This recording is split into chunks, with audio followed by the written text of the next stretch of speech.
Olá, muito boa tarde para você que nos assiste. O Consulta ao Doutor de hoje vai falar sobre relacionamento familiar. Quem tira as nossas dúvidas é a psicóloga, doutora Elisângela Paes Leme. Não saia daí, o Consulta ao Doutor já está no ar. Hoje eu recebo aqui no Consulta ao Doutor para um bate-papo muitíssimo especial. E olha como é importante a gente falar de família, relacionamento familiar. Eu recebo a doutora Elisângela Paes Leme, que é psicóloga. Obrigada, doutora, por ter vindo. É um prazer te receber aqui. Obrigada a você, obrigada por poder participar e contribuir com a psicologia, com a informação para os telespectadores. Super importante, é um tema mais que pedido aqui no Consulta ao Doutor. Então, é um tema que eu vejo como muito bem-vindo em qualquer hora, qualquer tempo, para se discutir isso, para falar sobre família, né, doutora? Porque os tempos mudaram e às vezes dá uma bagunçada no que significa família, né? No que isso, não só o que significa a palavra família, mas esse contexto todo, né?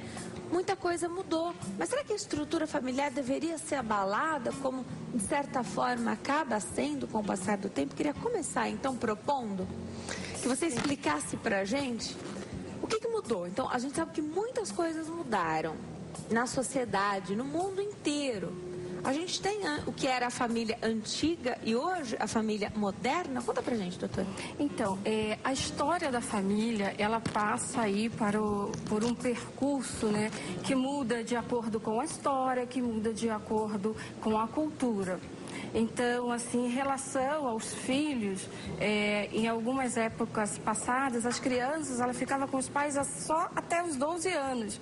E depois essas crianças eram entregues a instituições para serem educadas. Depois teve a fase que a criança trabalhava também e não tinha essa diferença da criança e do adulto.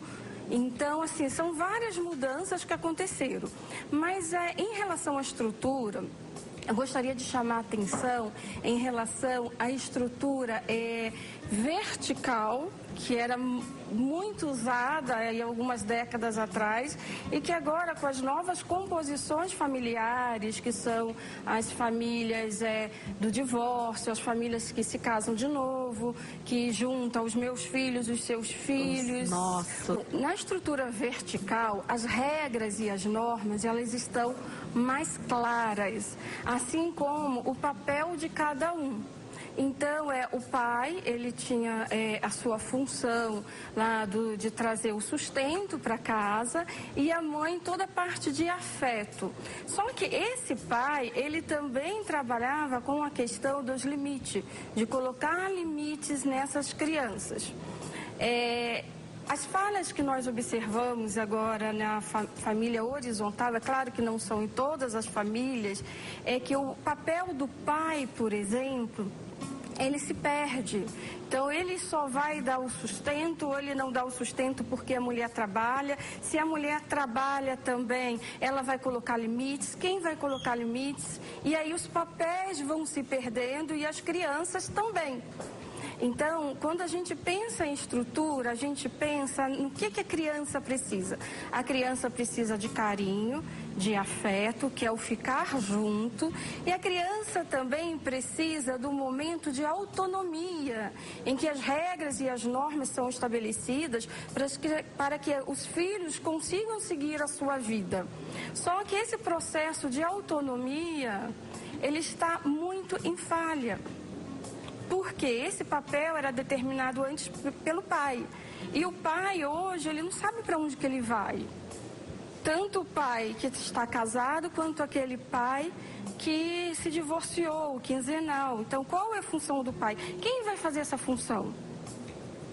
Que situação, né? Agora, muitas coisas mudaram na sociedade, né? Então, hoje você tem os filhos vivendo num lar onde os dois trabalham, pai e mãe. Você falou disso como era antigamente, que era assim mesmo.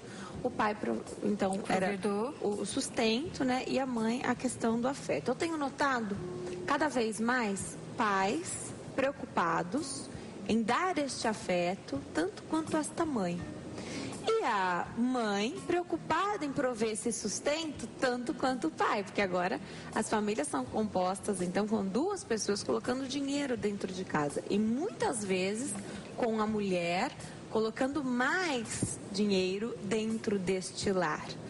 O que, na minha opinião, isso não pode gerar problema algum, porque isso não é um problema, né? Sim, desde que a função autonomia seja estabelecida, preservada. Entendi. E é isso que está se perdendo em algumas famílias. Então, a mãe, ela contribui financeiramente, que isso é bom.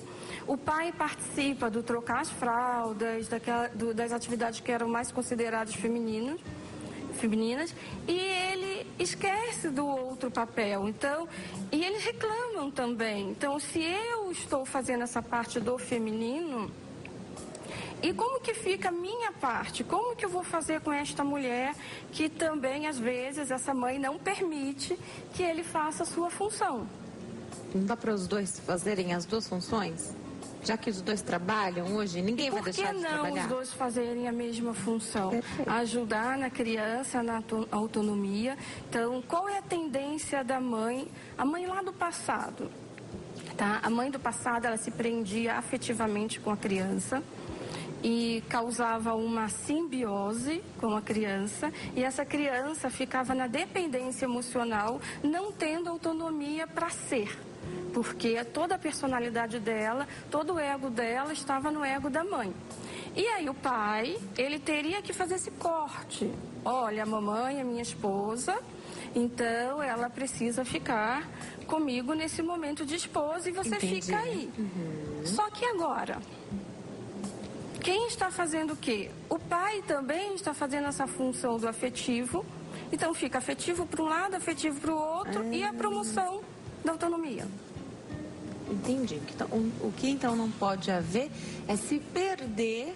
Agora, o casal, pelo menos a gente espera que aconteça dessa forma. Então, passou o tempo do namoro, se conheceu, do noivado, se conheceu e planejou esse casamento. Esse casal se casou, de fato, né?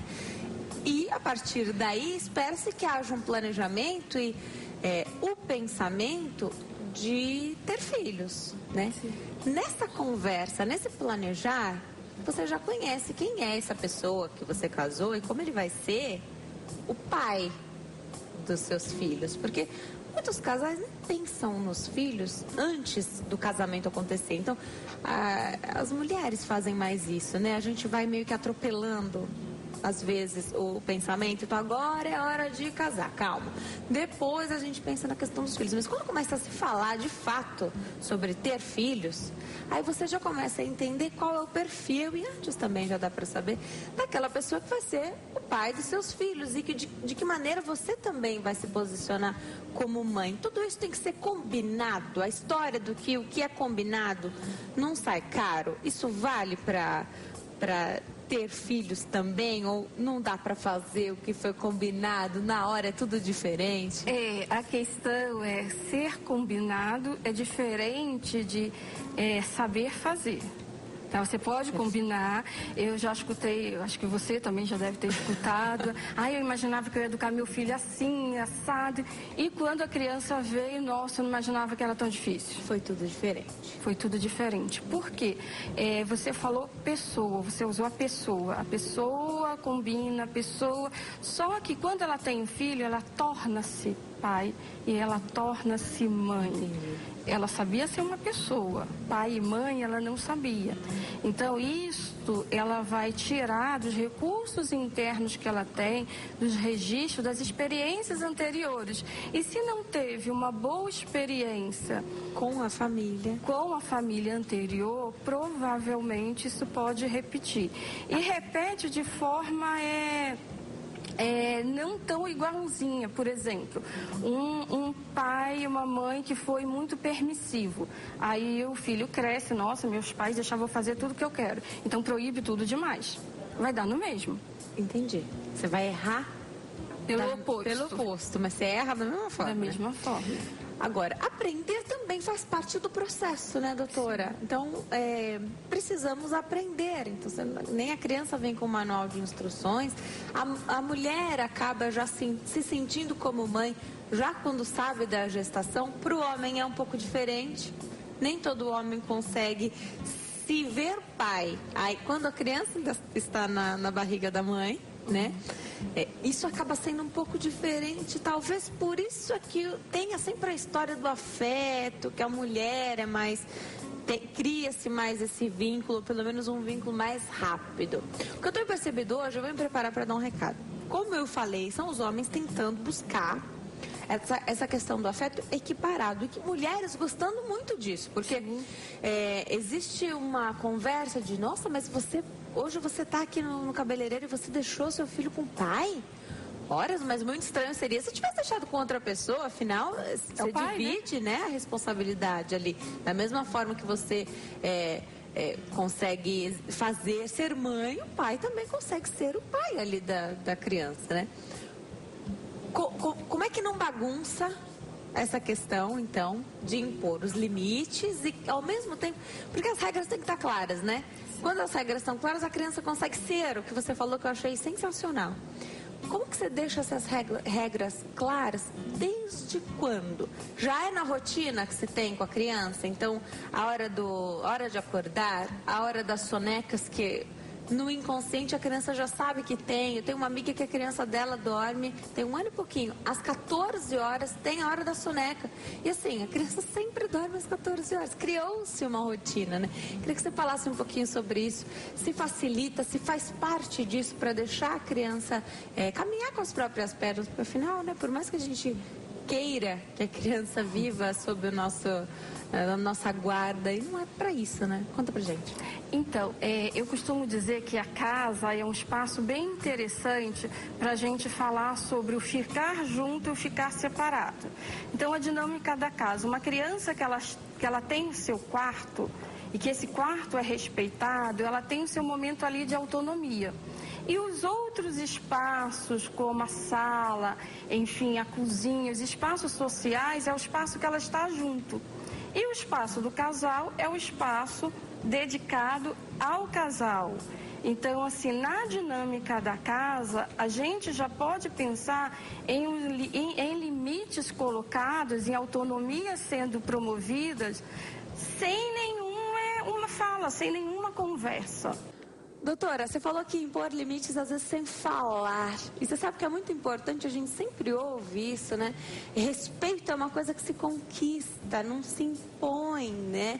Com os pais também não seria diferente. A gente às vezes usa isso no trabalho, né? Então, o professor na sala de aula, aquele que conquista o respeito é muito mais legal do que aquele que impõe, né? Então são professores mais queridos, aqueles que, sem falar, eles estão lá e são muito respeitados e são adorados, e o que eles falam, as pessoas ficam da bronca, com medo, até porque são pessoas que conquistaram a posição. Com os pais é diferente, porque olha, a gente vê, às vezes a criança faz birra, o pai se impõe ali no meio do mercado, no shopping, e parece que não dá certo isso. Como é então, doutora? Desde sempre, sem falar, cria-se a rotina, e da rotina cria-se o respeito, e essas combinações são feitas? Conta pra gente. Então, a gente precisa entender quais são esses pais. Porque o que é interessante, antes desse casal ser pai ou ser mãe, teve o processo de escolha do par, tá? Então, assim, o processo de escolha, existe ali um contrato emocional nesse processo de escolha. E vamos pensar assim, uma pessoa que não tem a sua autonomia resolvida, ou porque achou que os pais foram severos demais, ou então porque eles podiam fazer tudo, se isso não estiver resolvido na vida da pessoa, a tendência é ela buscar um par que também não tem a sua autonomia resolvida. Então, é o que a gente vê muito. Às vezes, um é muito rígido e o outro é permissivo demais. Então, a demanda do limite, por exemplo, ela não acontece, não tem essas falhas em todas as famílias, até porque depende da herança do comportamento trazido. Então, quando a gente fala de pais que não conseguem colocar limites, nós estamos falando dos pais que não conseguiram a sua autonomia. Então, se eles, no caso, não valorizam a sua autonomia, o meu quarto, o meu espaço de casal, eles não vão conseguir respeitar a autonomia dos filhos. E isso vai gerar uma grande confusão. Então, quando for a favor dos pais, eles podem. Quando não é a favor dos pais, eles não podem. Então, isso que a gente está falando da questão dos limites, tem muito a ver com essa herança que alguns pais trazem em relação ao limite. Quando eu falo do papel do pai, é porque na sociedade de hoje, o que a gente percebe? As mães, elas assumem os filhos como delas. Então, são os meus filhos. E os pais, os homens, de uma certa forma, eles estão muito intimidados em buscar o seu lugar. E aí gera muito conflito. Porque eles acham que trocar fralda já é... E aí eu troco fralda e o que mais que eu faço? Entendi. Parece que o pai está querendo correr atrás do prejuízo, sempre. Sim. Sem ter o lugar dele já garantido nessa história. Ele fica em busca do espaço. Agora, tem que haver uma combinação. Você falou de trocar a fralda. E hoje eu vejo muitos casais combinando. Então, já que é só a mulher que consegue amamentar essa criança e que existe toda essa preocupação hoje em amamentar exclusivamente até os 6 meses e tal... Então, para que o pai seja inserido nessas outras tarefas que são importantíssimas, como banho, troca da fralda. Às vezes o pai não vai estar o dia inteiro, mas quando ele está, a tarefa então é dele. Você acha que isso agrega?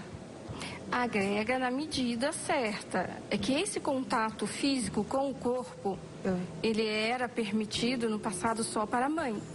E o pai hoje busca esse contato físico com o filho. Mas é super saudável, né? Sim, é super saudável. Só que existem outras funções. Como? Como, por exemplo, a questão do limite, a questão da autonomia. Como que eu vou promover a autonomia para a minha criança? Porque em algumas famílias é o tato, o estar junto quase o tempo todo. Então, eles estão muito preocupados com o tato, que é muito importante. Sim. E esquece da promoção da liberdade. Tá. E fica uma criança, ficam aí os adolescentes que nós estamos vendo.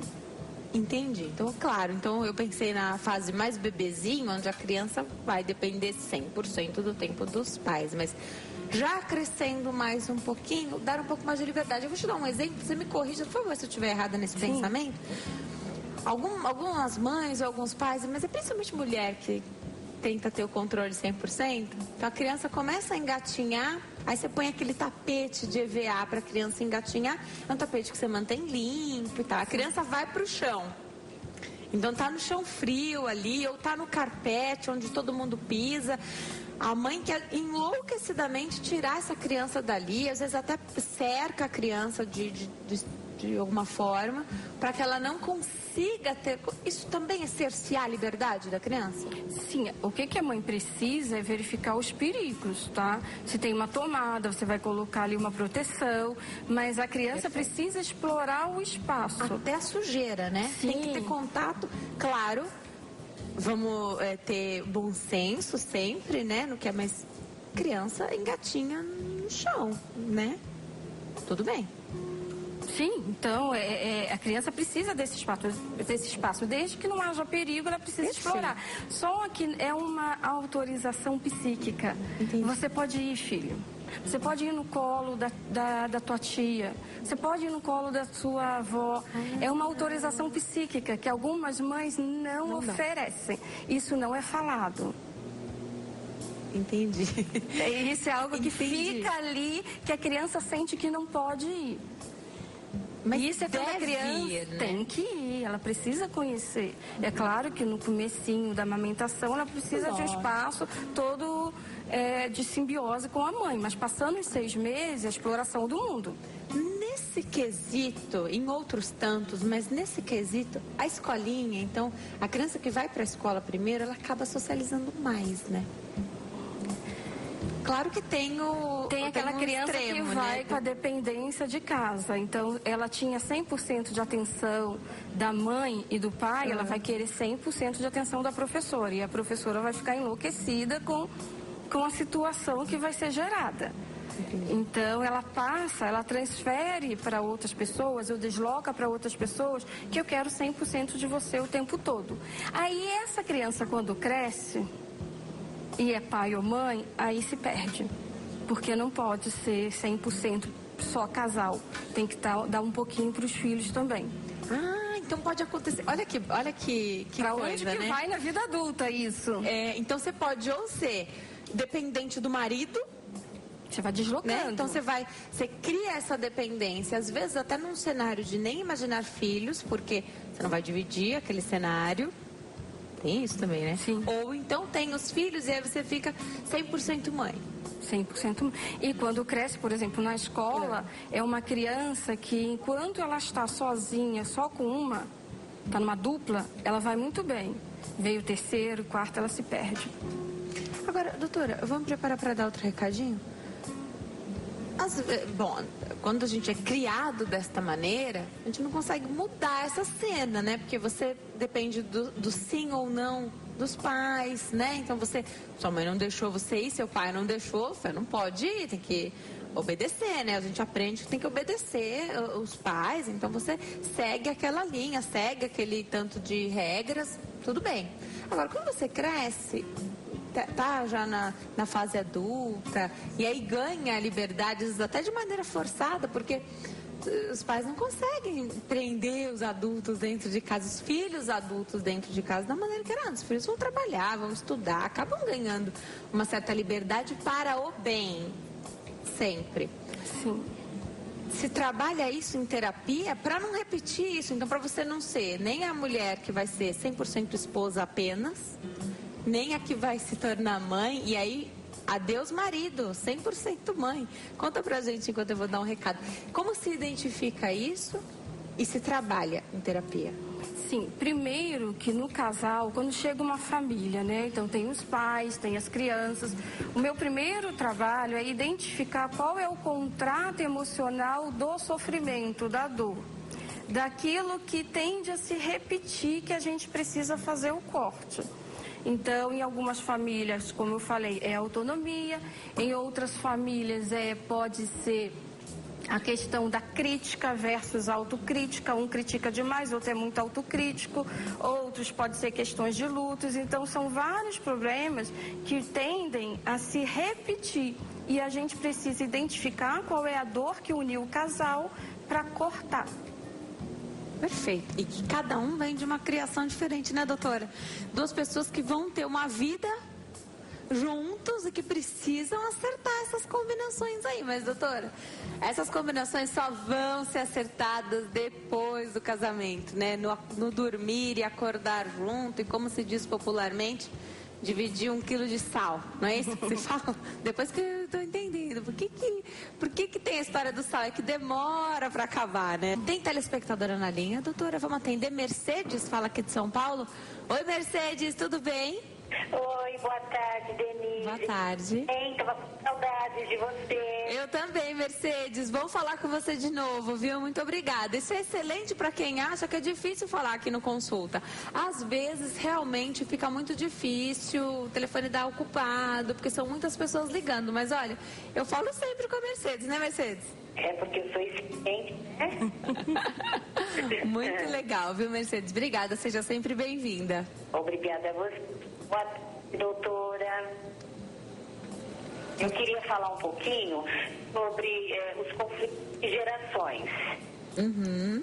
E, por exemplo, a diferença de idade de mim para minha mãe é de 21 anos. Só que a minha geração dela não tinha computador, não tinha celular, não tinha telefone fixo, tablet, enfim, um monte de coisas, né? E eu percebo esse monte de coisas que eu acabei de dizer, que é o avanço da tecnologia, né? Provocou um divisor de águas muito grande, por exemplo, entre a minha geração e a do meu filho e de todos, né? Foram vindo posteriormente, né? Eu acho que isso mexeu muito com a cabeça crianças, do ser humano em geral, e as gerações que vieram já vieram diferente, sabe, mais altivas, mas assim, tipo, achando que sabem de tudo e que a gente não sabe de nada, e eu converso com outras amigas, primas, e é tudo assim, parece um padrão, assim, né, vieram já assim.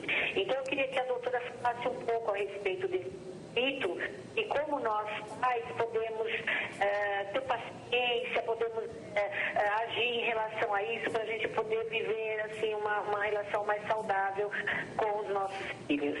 Muito obrigada e uma boa tarde. Legal, Mercedes, obrigada. Um beijo para você, doutora. Muito legal também, porque hoje as crianças têm acesso a coisas que antes não se tinha acesso, inclusive a informação, né? Então, antes, as crianças dependiam da informação que era lhes dada através dos pais, professores, então no ambiente escolar, no ambiente em casa. Hoje não, a criança aprendeu a ler, já lê tudo na internet, às vezes acaba até entrando em temas que não são adequados para a idade. Então, às vezes um cenário muito violento, então que a gente tem em grandes cidades, né, que isso causa medo na criança, às vezes numa hora ali que não há necessidade, se está em outro contexto ainda, né, para deixar a criança ter acesso a tudo isso. Isso também ajuda aí a mudar essa situação? Então, a gente está inserido agora no mundo do excesso de informações. Tá? Então, hoje os pais não estão mais preocupados se o filho vai quebrar uma perna, um pé, se vai cair, se vai pular no rio. Hoje não existe mais a preocupação dele sair correndo e se machucar. Tá? Então, isso mudou no mundo contemporâneo por conta do crescimento, da violência e tudo mais. Agora, os pais, eles precisam encontrar um ponto de encontro nessas informações aí, tá? Então, assim, eu percebo que as pessoas mais velhas, algumas, elas têm muita resistência de entrar nas novidades do mundo contemporâneo, até para ajudar os filhos. Porque se você não entra no mundo da criança e do adolescente, você fica perdido. Se você não entra no mundo da internet, enfim, é claro, tudo com limites, você também vai ficar perdido entre os seus amigos. Então, assim, é muito interessante os pais que não têm acesso começar a aprender, saber que jogo é esse que a criança está jogando, o que ela está fazendo.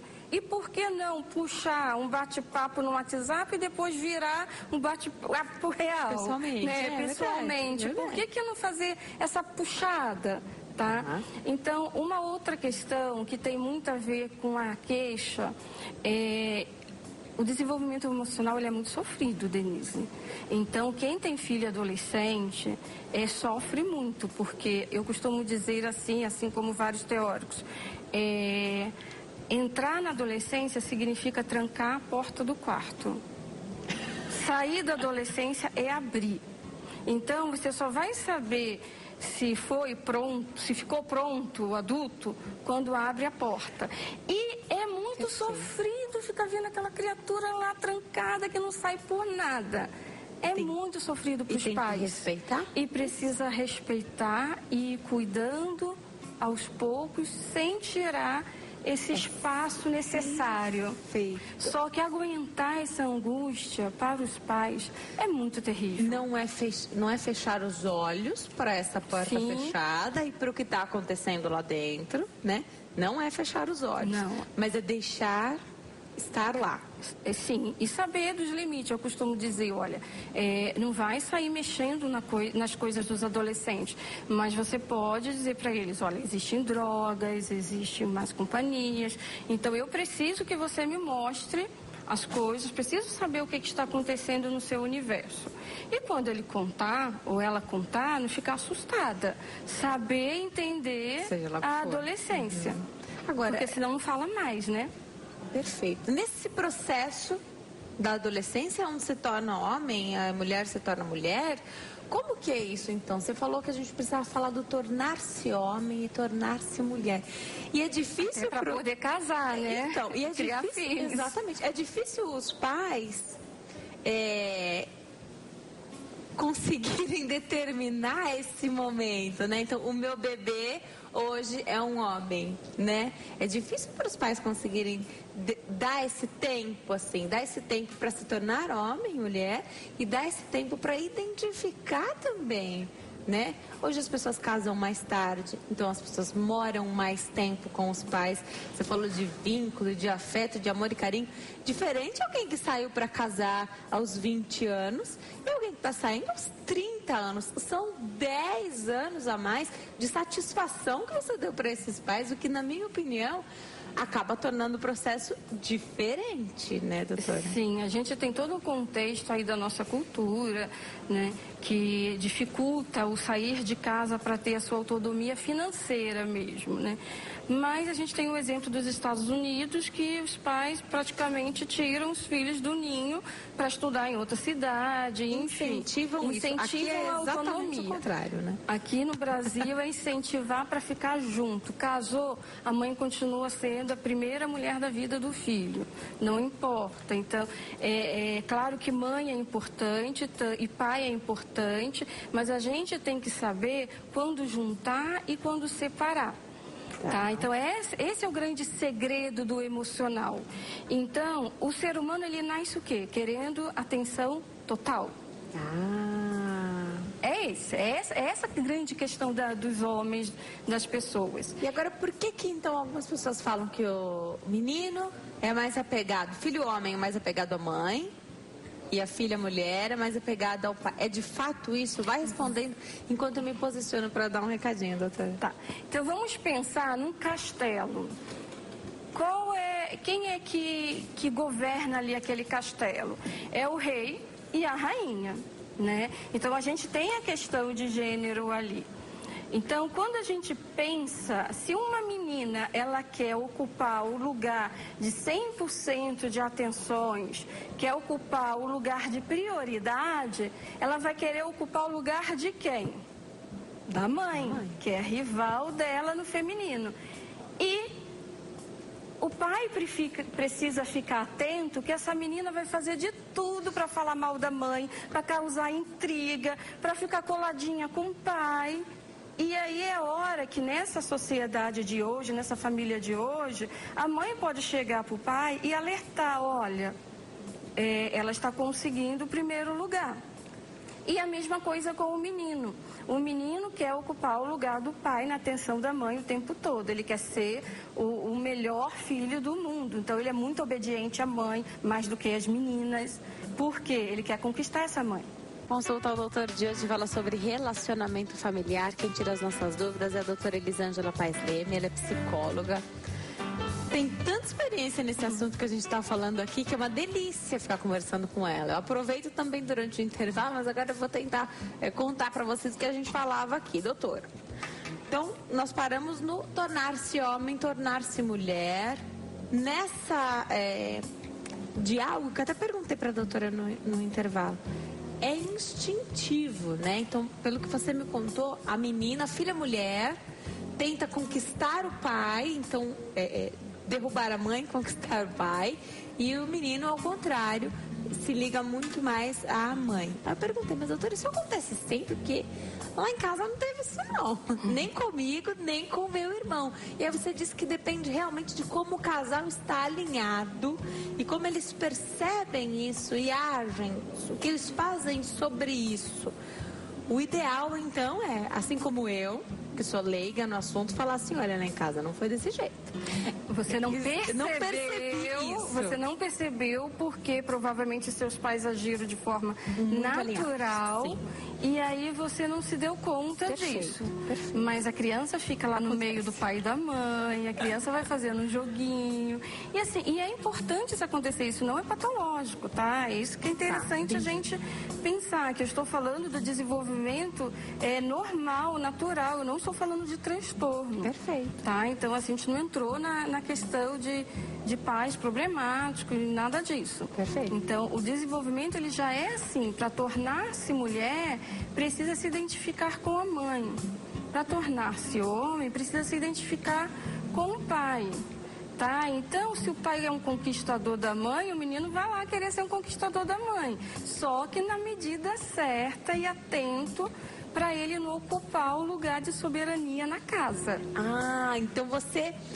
Interessante, né? Você se espelha na mãe e conquista esse pai, é isso? Sim, é. Legal, por isso que tem essa identificação. Sim. Do menino com o menino, da menina com a menina, porém... Alguns casos não tem essa identificação, porque se inverte, a gente sabe.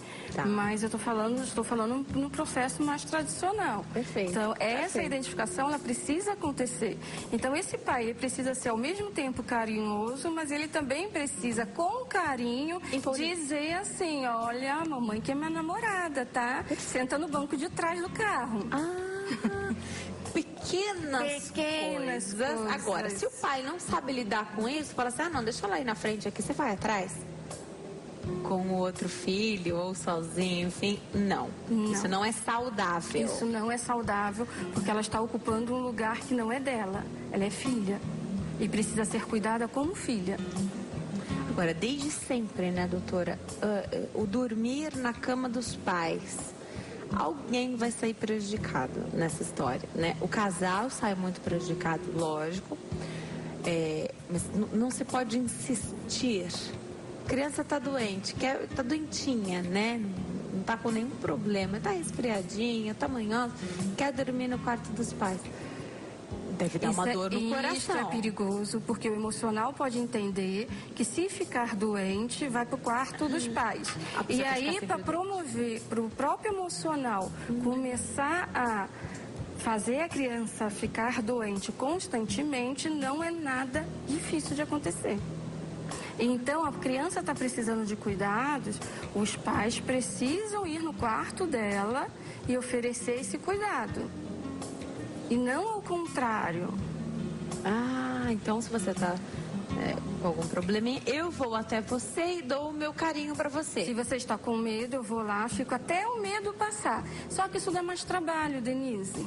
Eu costumo dizer para os pais assim, o que é mais tranquilo? Colocar um bebê do seu lado ou ensiná-lo a perder o medo e a enfrentar a noite? Porque é na noite que a gente pensa como que foi o nosso dia, é na noite que a gente pensa nos sucessos que aconteceram no dia, nas frustrações. E a criança vai dormindo, refletindo sobre isso e formando o seu eu. Se ela está colada com o pai e mãe, ela se cola no ego dos pais e aí ela não consegue promover esse pensamento. Entendi. E aí ela fica sem autonomia. Perfeito. A Marina, uma telespectadora, está na linha para falar conosco do interior aqui de São Paulo. Oi, Marina, tudo bem? Boa tarde. Boa tarde, Denise. Seja muito bem-vinda, é um prazer falar com você. Fica à vontade. Denise, a minha dúvida é o seguinte. Pode perguntar. Denise, a minha dúvida é o seguinte. Eu tenho um neto de 3 anos e meio, o Miguel. Ele é muito elevado. Então... Quando ele fica na casa dele, a mãe dele é muito autoritária, rígida, trabalha fora. E quando ele vem para minha casa, ele não quer ir mais para casa dele. Ele chega aqui, ele grita, ele fala assim com autoridade com a gente. E eu, às vezes assim, eu mimo muito, entendeu? E eu não sei se eu estou fazendo isso certa como avó ou se eu estou fazendo errado. Excelente pergunta, Marina, porque a sua pergunta é a dúvida de tantas outras pessoas que estão assistindo a gente. Obrigada. Um beijo para todo mundo aí da tua cidade. Doutora, a mãe, um cenário onde a mãe trabalha fora, é bastante autoritária, foi o que a nossa telespectadora Marina passou pra gente aqui. O netinho dela tem 3 anos e meio. Quando chega na casa dela, ele é muito mimado e não quer ir embora não, doutora. Então, eu acho que a gente pode voltar àquilo que eu falei. É claro que eu não conheço toda a história, não posso falar, porque a gente tem que entender a questão dessa criança, não é? Então, assim, se essa mãe realmente é muito autoritária, porque o que ela está chamando de mimo, o que ela está chamando de autoritária, é uma régua difícil da gente medir, né? Então, assim, pode ser que é uma pessoa extremamente autoritária que casou com uma pessoa extremamente permissiva. Isso é uma hipótese. Ou então a criança está passando por alguma questão, tá? Depressão, por exemplo, causa também esse comportamento inadequado, ou alguma outra queixa. Tá? Mas ela apontou uma coisa que eu achei bem interessante. Será, eu vou deixar um questionamento, tá? Será que nesta família não existe esse excesso de autoritarismo de uma família e um excesso de permissão da outra, e essa criança fica perdida? Porque é muito complicado. A pessoa que já tem as regras muito bem esclarecidas e ela casa com uma pessoa que não é muito favorável às regras e às normas, tá? O que eu estou dizendo? Não estou dizendo que a pessoa é irresponsável. Estou dizendo, por exemplo, no nosso país, o adolescente vai dirigir com 18 anos. Tem pais que acham que dirigir no condomínio com 16 anos não tem problema algum. Quem internalizou as regras e respeita as regras sociais e tem isso bem firme, vai dizer que não, você vai aprender a dirigir com 18 anos. E não tem aqui ninguém fazendo crime, nada disso, mas está infringindo a lei de alguma forma. Então, o que acontece? Essa pessoa que tem as regras bem internalizadas, que casa com uma mais flexível, esse flexível faz essa pessoa ficar mais autoritária, e essa autoritária faz esse daqui ficar mais flexível e a criança se perde. Que situação, porque aqui você falou das duas famílias, né? De repente dentro de casa essa mãe e esse pai estão alinhados nesse autoritarismo que às vezes é maior na família dessa mãe realmente, e a permissão que vem mais da outra família. Não sabemos se é isso, estou só usando como um exemplo. De repente esses pais, os dois, estão alinhados. Porém, a família da sogra, às vezes até na casa da mãe, a situação vai ser diferente. Na casa da mãe dessa, na avó dessa criança, né? A casa da avó dessa criança, tanto materna quanto paterna, às vezes a situação é diferente. Porque se colocaram no papel de vó e acharam que tudo pode ali na casa da avó, ou porque realmente já tinham essa postura antes. Acho que eles têm que olhar o hereditário. Como é esse combinado, então? Então vamos imaginar que agora essa família tem que combinar. Porque essa criança não pode achar que tudo pode na casa da mãe e que nada pode na casa dela. Na casa da avó e que nada pode na casa dela, né? Como que vai combinar isso? Pelo que ela falou, pode tudo na avó e não pode nada em casa. Então, isso que a gente precisa entender. Tá? Então, que regras tão rígidas estão sendo colocadas dentro de casa e que na avó não tem? Ela não contou. Então, assim, o mimo, ele é importante, tá? A criança precisa do mimo. O mimo é diferente de falta de limites. Então, o mimo é importante para a criança. Agora, por que? Acho que a questão não é quem está fazendo o quê, mas o que está acontecendo de tão diferente nas duas estruturas familiares para a criança não conseguir entender as regras? Porque a criança não está entendendo as regras. E se ela não está entendendo é porque tem algo aí não muito claro. Perfeito. Agora, importante, claro, hoje as famílias precisam cada vez mais das figuras das avós para cuidar dessas crianças, porque os pais vão trabalhar, nem sempre tem, aí vai para a escolinha. Pelo que você falou, o erro é repetido. Se a criança foi de um jeito de casa para a escolinha, na escolinha ela vai exigir essa atenção, ela vai exigir esse carinho, ela vai exigir essa 100% só para ela, né? Então, eu até falei que se ajudava, você falou que às vezes a criança vai já com essa energia aí para a escola. Na casa dos avós não seria diferente também, a criança já vai exigindo tudo isso. Então, acho que precisa ver a diferença que existe para a gente poder pensar no que precisa melhorar. Tá. Tem telespectadora na linha, doutora? Achei legal você falar isso. Porque às vezes parece, então, não, tá na casa da avó, a avó tá bagunçando tudo. Às vezes não tá claro na sua casa também. É isso, né? Vamos atender a Ana? A Ana tá na linha, fala conosco de Belo Horizonte, Minas Gerais. Oi, Ana, tudo bem? Boa tarde. Tudo bem. Seja muito bem-vinda, fica à vontade, pode fazer sua pergunta. Eu gostaria de saber da nossa psicóloga. Eu tenho um sobrinho que ele foi diagnosticado com 12 anos, um transtorno opositor. E aí ele faz oposição com pai, mãe, irmãos e também na escola. Só que aí, por um tempo, ele conseguiu aceitar o tratamento, mas hoje ele não aceita mais, agora já vai fazer 18 anos e fala que ele já tem idade para decidir as coisas. E fica um conflito, porque o pai pressiona, ele não conversa com o pai, escuta só a mãe. Uhum. Você quer saber, então, o que dá para fazer, né, Ana? Obrigada, um beijo para você. Continue assistindo aí que a doutora vai responder. Para começar, doutora, transtorno opositor foi o nome do problema identificado na criança aos 12 anos. É o nome que é dado pelo CID, tá? E que são crianças que elas não respeitam as regras. Você fala uma coisa, ela sempre se opõe àquilo que você está falando. Às vezes, mesmo ela querendo, tá? Então, assim, aí eu vou fazer uma diferenciação entre o tratamento clínico individual e o tratamento familiar, tá? Excelente. Porque tem diferença. Eu, quando atendo criança e adolescente, eu sempre insiro a família, porque eu entendo que a criança faz parte de um núcleo que está apresentando alguma questão.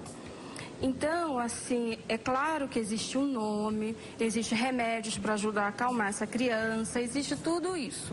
Esse é o papel do médico. Agora, qual é o papel do psicólogo, tá? Entender por que essa criança precisa apresentar um transtorno opositor. Onde que está o hereditário nessa família para que essa criança tenha necessidade de desenvolver um transtorno opositor? Identificar isso é parte do tratamento? É parte do tratamento. Então, por que essa criança, como forma de sobrevivência, teve que fazer esse transtorno? Você entende isso, porque não dá para mudar o hereditário na forma onde ele foi encontrado, né? Dá para você mudar o comportamento a partir da identificação. É interessante o telespectador entender que o hereditário são os comportamentos repetitivos. Eu não estou falando de genética. Perfeito. Tá? Continua respondendo enquanto eu vou preparar, doutora. Pode falar. Por que ele desenvolveu o opositor? Os pais trabalham com transtorno opositor? Eles têm essa característica na família? Ou eles combinam as coisas e nunca cumprem? Então, o que acontece que teve essa necessidade de fazer esse sintoma? Então, esse é o primeiro caminho, identificar a necessidade de ter um transtorno opositor. Você faz perguntas, doutora, que a gente jamais podia imaginar. Por que a necessidade de desenvolver um transtorno? A gente pensa, ninguém tem necessidade de desenvolver. Aí você vai pesquisando ali esses comportamentos, né, doutora? Por isso que é fabuloso ter sempre psicólogos aqui no Consulta ao Doutor, para que a gente possa entender essas questões tão importantes. Olha, por exemplo, hoje o tema é relacionamento familiar. E quantas coisas são prejudicadas nesse relacionamento por comportamentos que são repetidos, né? E coisas que você não identifica, a menos que você procure esta ajuda. Já a gente fala sobre essa procura. Doutora, você vai ter que voltar, porque o assunto não vai acabar hoje, não. Identificar tudo isso, buscar esta ajuda, isso aqui, na minha opinião, vai fazer toda a diferença, porque senão as pessoas falam, você vai só bater cabeça ali na situação, né? Agora, buscar esta ajuda. Às vezes o problema já está instalado. Você já criou seus filhos de maneira a repetir comportamento ruim. Você já teve as posturas erradas, já está rotulado ou rotulada, doutora, porque as pessoas acabam sendo rotuladas aí, às vezes com essa postura muito rígida, às vezes com a postura muito permissiva. Sempre é tempo de mudar, doutora? Quando que busca essa ajuda? Sim, Eu acho interessante que o menino, né, é filho ou neto, não me lembro do que ela falou. Filho ou neto transtorno opositor? Do transtorno opositor. Neto. Acho interessante que eu trabalhei durante muito tempo com escolas, diretamente dentro da escola. Hoje eu já faço parceria com as escolas, que é um pouco diferente, eu não estou dentro da escola. E os adolescentes, eles tinham muita resistência para poder procurar a minha ajuda. E até que um foi mais corajoso e disse, eu não preciso de terapia, meus pais é que precisam. Eu cheguei, você acha que seus pais que realmente precisam? Aí ele disse, acho. E aí ele falou assim, então tudo bem, então eu vou falar com seus pais. Quando você achar que precisa minha ajuda, aí você vem e me procura. Enfim, ele realmente depois me procurou, teve toda uma mudança. E aí os colegas da escola, eles já começaram, já perguntaram assim, Elisângela, você pode ajudar meus pais? Os pais precisavam. Precisavam, então eles acabavam vindo e dizendo, você vai ajudar meus pais também, né? Não vai ficar só eu sendo o problema. Reflete demais, né? E pelo que eu posso perceber, a mudança do comportamento, às vezes ela é muito rápida, né? Para algumas coisas demora um pouquinho mais, mas quando a pessoa está aberta a fazer esse tratamento, às vezes é muito rápido. Você identifica e já começa a mudar, né? Ela pode até errar muito, até ficar tudo direitinho, mas já começa a mudar, o que já é ótimo. Sim, por que eu começo já a ter essa mudança já no primeiro mês e tudo? Porque esse comportamento, esses sintomas, na realidade, eles são linguagens. E se é uma linguagem, está se comunicando.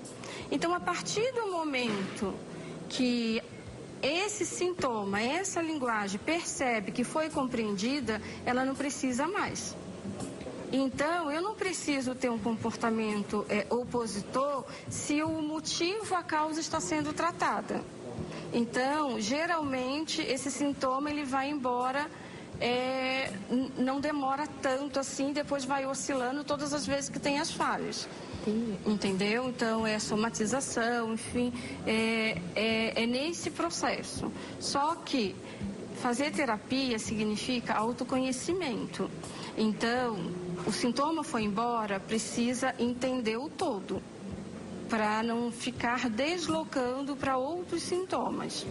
E o famoso rótulo que a gente ganha tantos na vida inteira? Então, você ficou rotulado ali como mãe permissiva demais, ou mãe ou pai, né? Enfim, que segura demais, autoritária demais, ou autoritário demais. O tratamento também te ajuda a tirar este rótulo? Ajuda, porque quando você depende dos outros, né, para tirar esse rótulo. Ajuda, porque a partir do momento que o casal trabalha numa parceria, um entende que provoca o sintoma no outro. Então, o sintoma não é do outro apenas, é do vínculo. Então, ninguém vai ficar com este rótulo. É claro que o rótulo, ele é necessário, por exemplo, para o CID, para saber o que a criança está apresentando ao adulto. O rótulo é interessante para a questão cultural, para eles chegarem até o consultório. Lá eles percebem que não.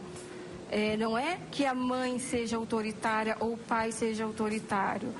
O fato de ter casado com uma pessoa mais permissiva fez ela se tornar mais autoritária do que ela nunca foi. Ou então, o pai mais autoritário, vice-versa. Então, o que eu estou tentando dizer? Que um vai agravar o problema do outro. E não adianta ficar procurando culpado, tem que resolver. Excelente, sem culpado. Inclusive, já resolve outros problemas que, como o pessoal quer arrumar culpado para tudo... Não é verdade, doutora? Parece que tem que ter, né? Vou passar o contato da doutora, www.elisangelapaesleme.com.br, elisangelapaesleme.com.br. No site tem outras informações, telefone e tudo mais, então acessa lá. Perdeu, não deu tempo de anotar, Elisângela é com S, ó, elisangelapaesleme.com.br.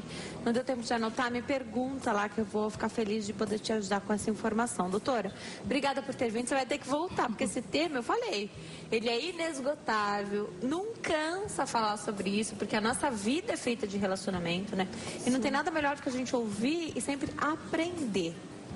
Você não vai fazer sua terapia, você não acha que é necessário agora, mas com a informação que a gente passou aqui hoje, que a doutora gentilmente passou aqui pra gente hoje, a gente já consegue pensar, às vezes, de maneira diferente, né, doutora? Pode ser o primeiro passo, né? Sim, acende uma luzinha lá para começar a perceber e quem sabe mudar e quem sabe vai querer fazer um acompanhamento claro. para ter mais Por que não? conhecimento. Mas já vai ajudar. Obrigada, doutora. Bom fim de tarde. Eu adorei te receber aqui. Obrigada, eu também. Volte Volto logo, sim. porque a gente precisa falar mais sobre relacionamento familiar ainda. Sim. A gente aborda as outras vertentes aí no próximo encontro. Tudo bem. Obrigada a você que nos acompanhou até agora. Amanhã tem muito mais. Fiquem com Deus. Até lá. Tchau.